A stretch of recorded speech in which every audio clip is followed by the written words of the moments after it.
Assalamualaikum warahmatullahi wabarakatuh.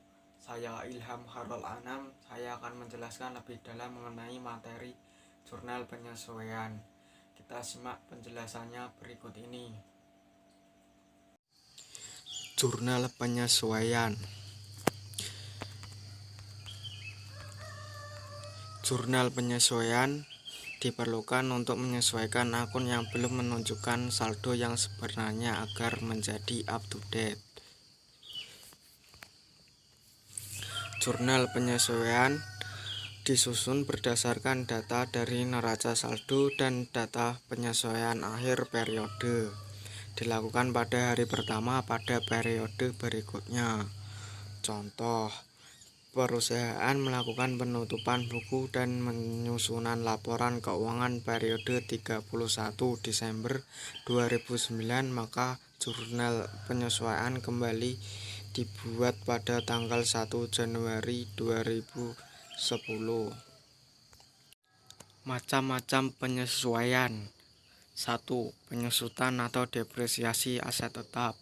2. Beban dibayar di muka. 3. Perlengkapan. 4. Beban yang masih harus dibayar.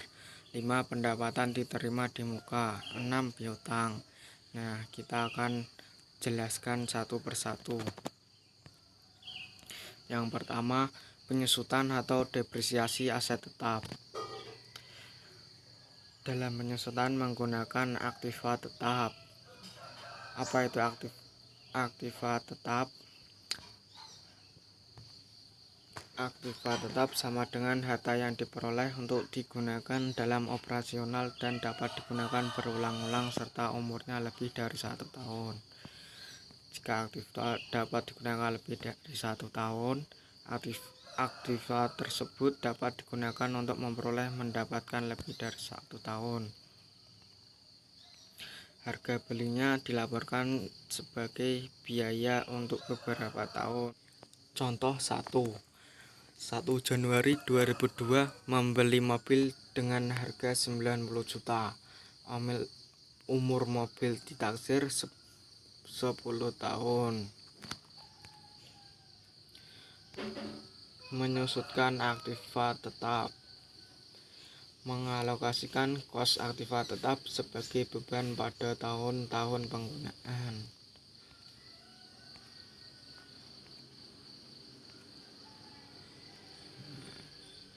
Jadi kan belinya pada tahun 2002, dibeli kos sama dengan 90 juta. Umur mobil 10 tahun.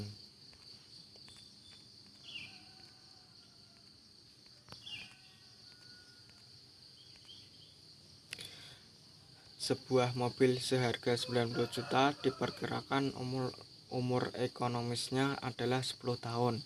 Disusutkan menggunakan metode garis lurus. Penyusutan per tahun sama dengan 90 juta dibagi 10 sama dengan 9 juta. Pengaruhnya 1. Terjadi biaya penyusutan 9 juta. Jumlah penyusutan yang dilakukan bertambah 9 juta. Nah, jadi beban penyusutan kendaraan masuk di debit dan angka penyusutan kendaraan masuk di kredit. Contoh 2. Peralatan salon penyusutan ditetapkan 12% per tahun. Peralatan salon saldonya adalah 2.200.000, sehingga penyusutan peralatan salon bulan ini 12% per 12 kali 2.200.000 sama dengan 22.000. Jurnal penyesuaian. Beban penyusutan peralatan salon berada di debit. Akumulasi penyusutan peralatan salon ada di kolom kredit. 2. Beban atau biaya dibayar di muka.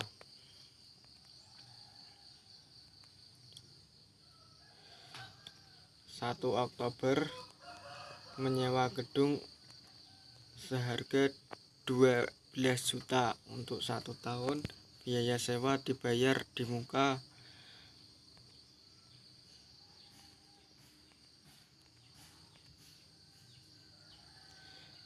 Jadi biaya gedung 2007 sama dengan 3/12 kali 12 juta sama dengan 3 juta.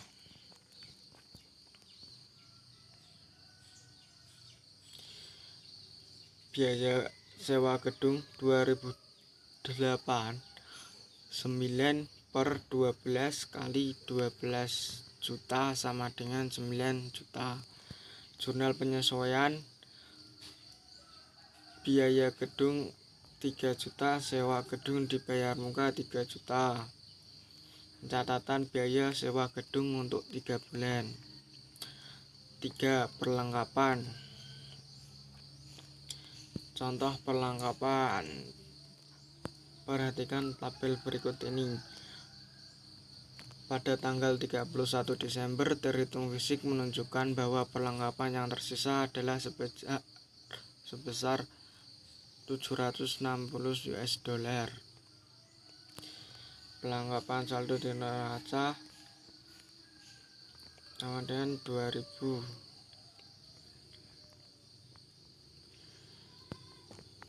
Empat. Biaya yang masih harus dibayar. Beban yang masih harus dibayar. Beban yang masih harus dibayar merupakan sejumlah beban yang menurut waktunya harus diakui atau ditanggung sebagai beban pada periode akuntansi yang bersangkutan. Namun karena alasan-alasan tertentu pembayaran beban tersebut dilakukan. Beban tersebut merupakan utang bagi perusahaan. Contoh, diketahui perusahaan sampai dengan tanggal 31 Desember belum membayar gaji sebesar 90.000. Beban gaji berada di kolom debit, utang gaji berada di kolom kredit. 5. Pendapatan diterima di muka. Contoh, per 31 Desember 2002, hotel telah menerima pembayaran terlebih dahulu dari tamu hotel sebesar 750.000 untuk 5 hari di tahun 2003. Pendapatan yang sudah dicatat terlalu besar, 750.000. Terdapat pendapatan diterima di muka 750.000. Pendapatan diterima di muka masuk ke dalam kolom kredit. Pendapatan masuk ke dalam kolom debit. 6. Piutang pendapatan. Contoh, tanggal 31 Desember 2002, sebuah hotel belum menerima pembayaran sewa kamar sebesar 500.000 karena pembayaran harus dilakukan pada saat check out. Sudah timbul piutang pendapatan sewa kamar 500.000. Sudah timbul pendapatan sewa kamar 500.000. Nah, piutang pendapatan masuk ke dalam kolom debit, sedangkan pendapatan masuk ke kolom kredit. Neraca saldo disesuaikan. Setelah penyesuaian dicatat dalam jurnal penyesuaian dan kemudian diposting ke akun buku besar, maka dapat dibuat neraca saldo disesuaikan. Neraca saldo disesuaikan adalah daftar saldo yang menyajikan saldo dari semua akun termasuk akun-akun yang telah disesuaikan. Pada akhir periode akuntansi, tujuan penyesuaian neraca saldo disesuaikan adalah untuk memperlihatkan pengaruh dari semua kejadian bisnis yang telah terjadi selama periode akuntansi. Sekian penjelasan dari saya. Mohon maaf apabila ada kesalahan kata dan terima kasih telah menonton video saya. Wassalamualaikum warahmatullahi wabarakatuh.